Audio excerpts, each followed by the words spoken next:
Kita berikan rangkang simulasinya. Dan sini kita juga beberapa punya glasses untuk dari kalibrator. Ya, dan ini ada gelnya. Mungkin gelnya agak berbeda dengan yang ultrasound biasa ya Bapak Ibu. Ini jadi agak lebih watery dan biar bisa lebih masuk ke dalam. Nah, ini alatnya mungkin nanti cara pertama adalah pasien kita posisikan seperti ini, menghadap ke layar dengan nanti ada sensornya ini. Nah, yang pertama ini kira-kira yang cukup ya. Pak izin, saya pasang kacamata ya Pak. Pertama kita akan pasangkan glassesnya dulu ini sebagai kalibrator. Gimana? Duduk aja semua. Duduk? Boleh? Oh gitu, boleh. Tapi kedengeran kalau duduk? Bebas sih dok? Kedengeran. Dan juga ada sensor. Nanti ini sensor ini akan ditangkap oleh sensor di sini. Jadi kita bisa pasangkan yang miring ini di atas. Jadi nanti seperti ini. Nah, nanti seperti ini nih. Ini ukurannya ada yang M, S, dan L. Paling kecil S, paling besar L. Nggak ada yang SL ya Mbak? L kan paling besar? Iya. Cukup sih rata-rata kalau buat kebanyakan pasien M biasanya. Kalau perempuan mungkin agak besar dari S. Kita akan pasangkan dulu sebagai kalibrator Pak. Izin kita pasang ya Pak ya. Maaf ya Pak. Ya. Nah, ini biasanya kalau pasien kadang karena bergerak itu ininya bisa berubah dok, bergerak, sehingga kita boleh berikan semacam lipafik atau semacam perekat di sini kanan kiri agar tidak bergerak, karena kalau bergerak yang kalibrator tadi, yang sensornya tadi itu dia juga akan berubah sehingga tidak tertangkap oleh sensor yang sini, body track systemnya tidak bisa menangkap. Kemudian setelah kita pasangkan, oh ya ini alatnya tadi sudah nyala ya dok, mungkin dari awal kita bisa masukkan patient seperti ini. Ini kita anggap baru saja ya Pak Prio ya, Pak Prio ya. Kita tulis Pak Prio atau Prijo? Prio ya. Ibu Santoso. Prio Santoso.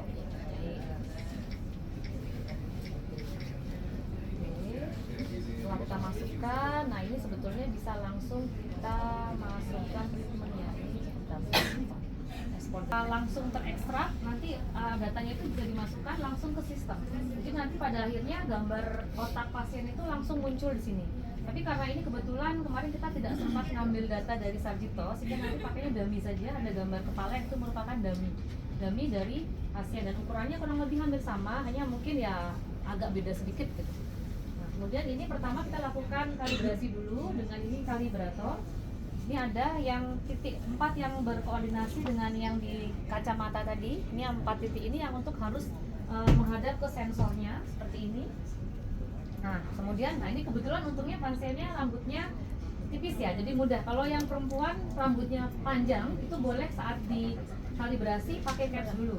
Jadi pertama kita kalibrasi. Nah, ini ada di sini kelihatan nggak ya? Ada tulisannya start and stop recording. Kalau nggak kelihatan boleh maju aja dok, monggo bebas senyamannya deh. Boleh senyamannya. Baik, jadi ini pertama. Nanti setelah ini mungkin maju ya, boleh. Sekarang duduk dulu, nanti kalau udah mau jawab satu-satu boleh. Jadi yang pertama ini kita kalibrasi dari depan dulu, dari sini dulu kita ya boleh.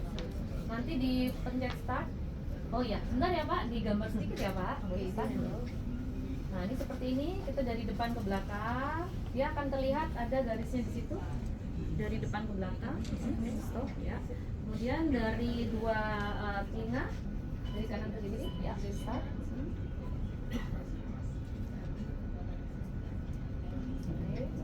Nah satu lagi nanti sirkular,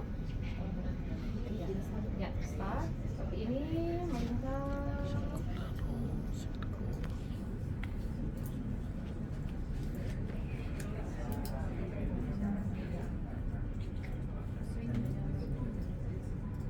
Jadi kita masukkan data dulu untuk kalibrasi. Ya. Nah, jadi ini tampil nanti begini ya Ibu Dokter. Kalau ada MRI-nya dia langsung kelihatan gambar otaknya. Cuman karena ini kan belum masuk data MRI-nya sehingga kosongan seperti ini. Nah, kalau ada MRI-nya kita bisa lebih enak menentukan titik lokasi tadi, ada yang frontal, temporal, parietal, dan peritoneum. Cuman karena tidak ada, ini boleh saja pakai ini, tinggal kita lakukan pengukuran. Nah, untuk pengukurannya nanti ini juga ada beberapa potongan, ada yang sagittal, frontal, dan koronal. Jadi misalkan kalau yang ini koronal, ini frontal ya, kita mau coba frontalnya. Oh ya. Misalnya ini frontal, kita bisa lihat dari potongan yang hijaunya, kita posisikan di sini. Kemudian ini kita bisa tinggal utak-atik saja.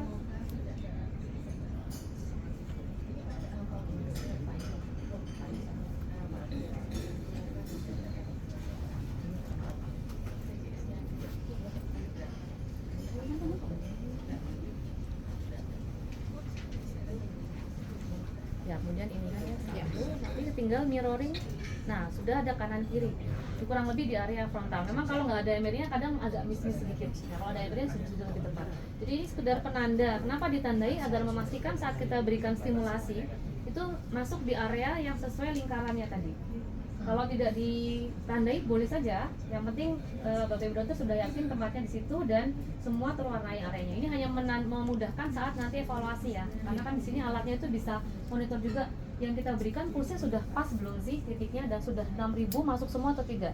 Jangan-jangan dari 6.000 yang ditampilkan, karena di sini tulisannya 6.000 ya, jadi ada 6.000 puls. Jangan-jangan kalau nggak ditandai itu, oh ternyata pas kita cek kok cuman masuknya 5.100. Nah mungkin ada area yang keluar atau karena sensornya tidak masuk karena pasien mungkin gerak-gerak sehingga ternyata kok tidak tertangkap ya, misalkan begitu, atau mungkin geser, sehingga ini lebih ke memudahkan saja.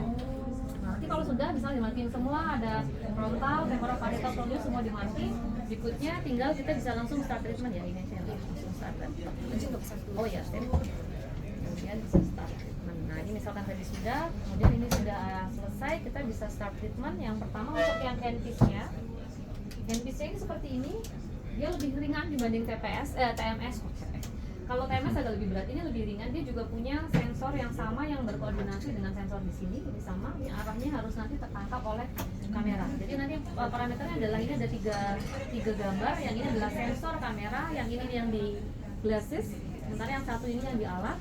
Kemudian untuk yang pertama kali ini kita harus pastikan untuk pengantarnya itu dia sudah kena oil, sudah ada oilnya, sudah dikasih ya, sudah diberikan itu untuk memastikan transduksinya berjalan sempurna, tidak kering. Nah kemudian setelah itu kita siap di posisi untuk memberikan stimulasi. Nah stimulasinya kita pakai gel, maaf ya Pak, semakin banyak semakin bagus sebetulnya. Nah ini posisi nanti begini dok, kita di area frontal dipastikan ini masuk ke sensornya. Jadi pada saat seperti ini warnanya sudah hijau yang di situ, tidak lagi merah. Kalau sudah hijau semua yang di tiga bawah itu, tiga bawah kanan hijau, baru kita bisa mulai untuk protokolnya. Kita tinggal pencet saja ini sih.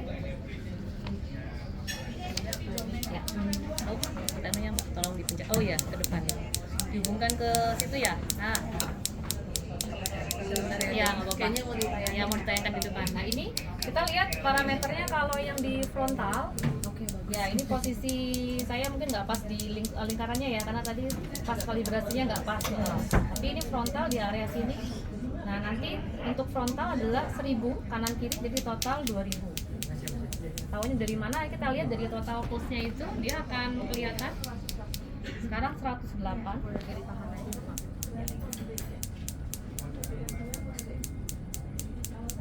Warnanya makin lama dia akan makin biru atau ungu. Ungu berarti tandanya sudah semakin dalam.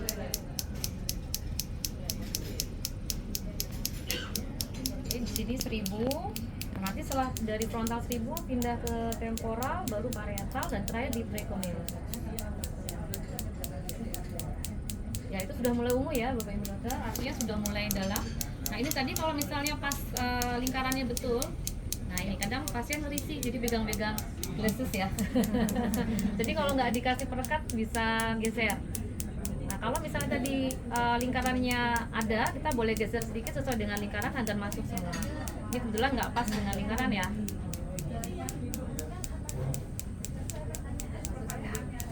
Oke, nanti kita buat mungkin sekitar 500, kita pindah ya. Anggap nanti sudah 1000. Nggak sakit kan Pak? No. Enggak ya.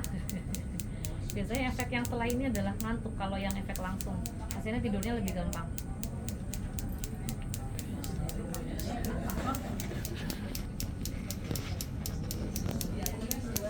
Langsung ungu ya, cepet sekali. Biasanya kan hijau dulu. Masih dalam area kecil. Nah ini kita buat 500 saja. Saya pindahkan ke temporal biar ada gambaran. Jadi di sini harusnya 1000 ya. Nah memang tantangannya adalah kalau pasiennya pas nggak bisa diam, memang butuh support keluarga untuk bantu menemani. Baik, ini anggap sudah 1000 ya dok. Ini tadi dari yang gambar yang ini total plus 500, anggap ini sudah 1000. Nah kita bisa moving pindah ke area yang temporal. Kita ke area temporal. Sini ada 600 ya, yang parietal yang 800 ya. Balik ke ya. Jadi kita pindah ke temporal, nanti tinggal mundur saja sedikit dan ini tinggal dipastikan semua sensor masuk.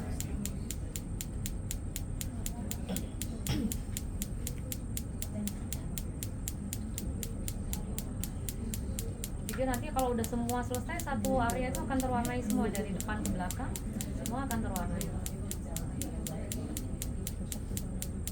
Jadi pasiennya tidak merasakan kesakitan karena memang betul-betul ultrasound sehingga tidak ada nyeri apapun. Ya Pak, kepalanya diwarnain ya Pak, ada gambarnya. Ini kita buat 500 dulu saja buat demo ya. Aslinya 800, kemudian nanti dimundur ke belakang ke parietal 600. Ya itu juga sudah mulai biru warnanya, artinya sudah mulai dalam yang masuk, sudah banyak.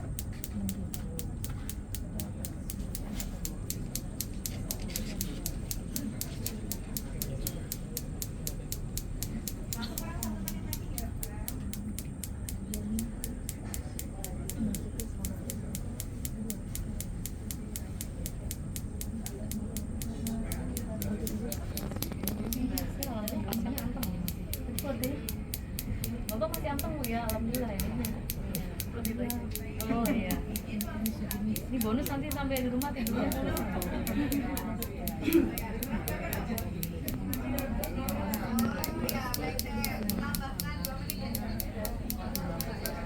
Oke, kita buat 1000, nanti baru pindah ke area parietal yang di belakang sedikit.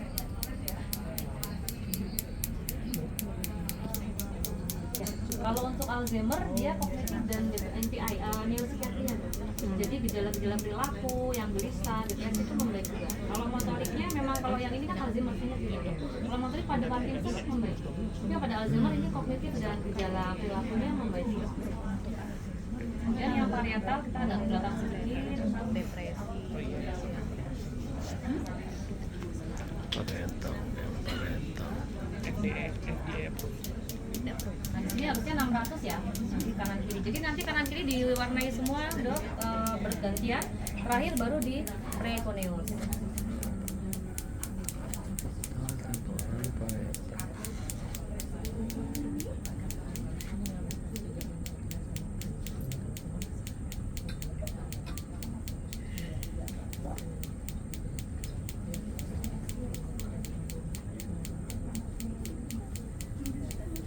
Dokter boleh mencoba di sisi yang kiri ya Dok. Ini setelah ini saya ke propionius dulu. Jadi urutannya boleh yang kanan kiri dulu selesai, kemudian terakhir di propionius, tapi boleh juga kanan propionius baru yang kiri. Itu bebas, nggak ada urutannya sakok, Mbak ya kan bebas ya.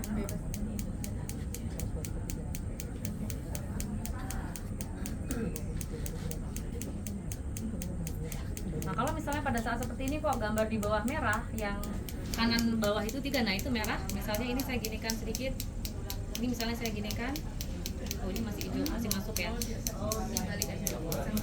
Nah ini merah yang kanan bawah itu berarti tidak masuk ke sensor, sehingga kita harus posisikan yang sebelah sini, ini ya itu merah berarti tidak masuk, sehingga Jansennya nggak akan kelihatan. Kita harus balikkan kembali sehingga dia hijau.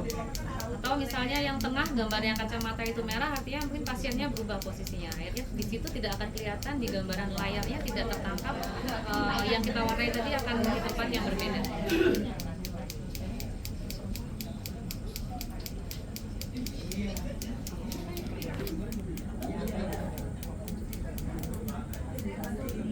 Mencoba memperhatikan di area yang kiri ya Dok.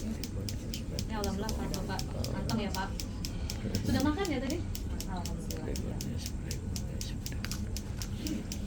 Baik, ini saya stop dulu. Nah kemudian kalau tadi misalkan sudah yang kanan, kita mau ke preconeus dulu boleh. Kita yang berikutnya di area preconeus. Iya ada. Di sini aja. Sebentar dari depan aja Pak. Sesungguhnya dia lebih watery ya, pas.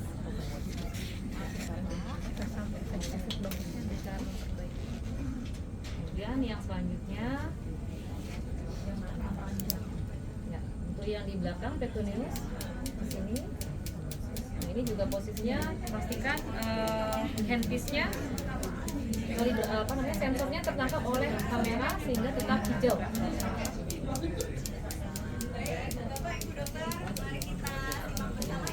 Di sini sebanyak 1.200 volt. Jadi total nanti kanan kiri plus belakang ada 6.000.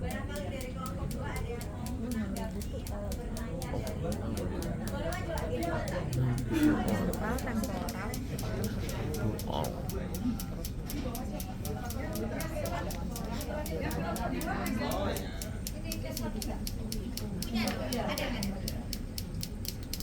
Soal jumlah mulai dari frontal, terus parietal, temporal sama preconis harus 6.000 bit.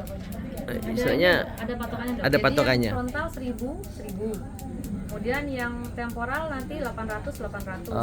Parietal 600, yang di sini 1.200. Jadi totalnya 6.000. Memang ada Tetap patokannya tadi itu ya. ya. Ada patokannya. Iya, Jadi tadi saya cuma buat demo jadi nggak full. Iya, Dok. Aslinya ada sendiri. Ya. 6.000. Kita mau sampai 2.000 juga ya.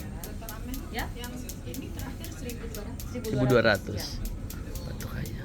Jadi tadi 2.000 frontal total tambah 1.600 berarti 3.600 tambah 1.200 berarti 4.800 tambah 1.200 6.000. Ya. Dan ini kita juga pemeriksaannya melatih atensi ya. Kalau udah lewat kita jangan lupa dimatikan. Matikan. Karena dia nggak otomatis berhenti. Dia berhenti hanya kalau safety brake. Kadang ada nanti pas berhenti itu dia safety brake dia berhenti sendiri. Ya. Tidak ada alarm pengingat. Tidak ada. Jadi emang ini pemeriksa harus fokus juga ini. Tapi kalau lewat dikit nggak apa-apa dok, nggak ada masalah karena memang ini aman. Ya. Jadi wajar kok misalnya lewat sedikit tidak masalah.